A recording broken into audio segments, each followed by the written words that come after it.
It was an attractive morning on the Masoala Peninsula, and without hesitation we headed straight down the beach towards the forest. Sure, we had to overcome a few obstacles in order to get there, but the misty mountains of the Masoala Rainforest were soon in sight. The Masoala Forest is incredibly different to what we have experienced earlier in this series. The terrain of Masoala is incredibly unforgiving and steep, and due to more frequent rainfall, the forests are constantly humid. The Masoala Rainforest is considered a hotspot for biodiversity, and it wasn't long until we came across one of its incredible inhabitants. Look at that! Large red millipede. This large Madagascan fire millipede is searching for food. It is searching for decaying wood and leaves, an incredibly abundant resource in a rainforest. Seeing this unusual and attractive invertebrate certainly made me excited as to what else we may find. However, there was a particular animal I was hoping to see, and that was a red-ruffed lemur, a species of lemur that can only be found in the Masoala Rainforest. However, the weather wasn't necessarily acting in our favour. Okay, so we've entered the territory of the red-ruffed lemur, but it has started raining really hard, which is going to make them extra hard to see. Right, so we're trying to wait out the rain. It's been going like this for about 10 minutes now, just straight. We found this cool plant which is actually working really nicely as an umbrella, but besides the point really.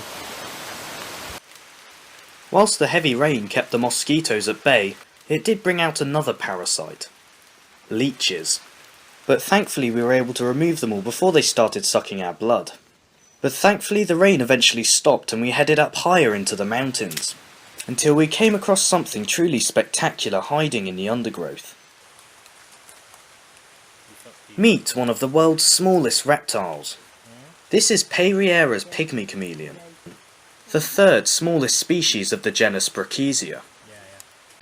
Right, here we go. So on the side of the path we've just found an absolutely tiny Brachysia, way smaller than the ones we've seen in St. Luce. Look at the size of it, it's tiny. But as the rains began pouring down again, my hand certainly wasn't the safest place for it. So it's starting to rain. I think we've stressed out the poor little guy enough. Let's put him back on his tree stump. It was highly unusual to find this Brachysia out in the rain. After all, he does live in an environment where raindrops are nearly half his body size. So let's hope that this tiny chameleon finds shelter soon.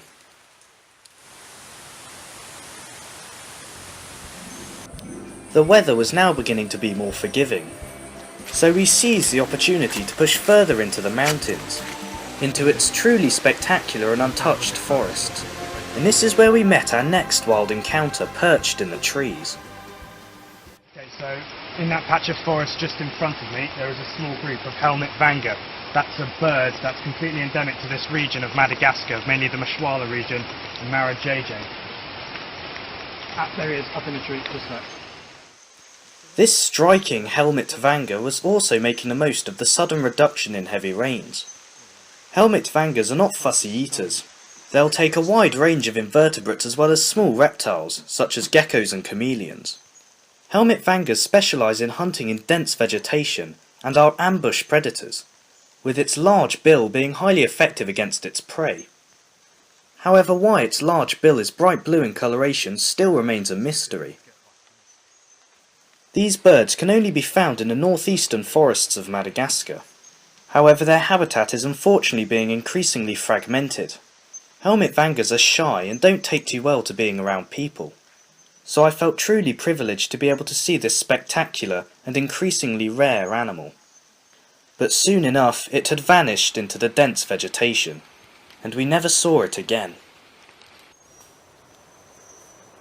The sun was now out and shining brightly, so we quickly headed back to the territory of the red-ruffed lemur, and after gazing into the canopy for some time, we eventually came across a pair of them. However, red-ruffed lemurs are critically endangered and incredibly shy. They stayed high up in the canopy, and only stuck around for about 2 minutes before disappearing.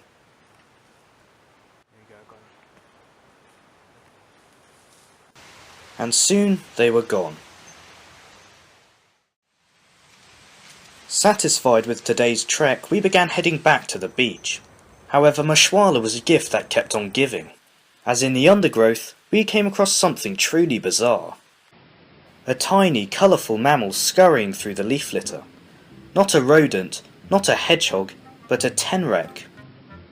Tenrecs are a family of mammals that can only be found in Madagascar.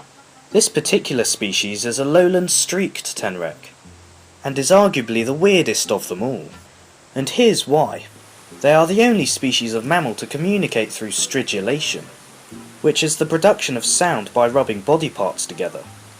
In the tenrec's case, it produces sound by rubbing together specialised quills on its back.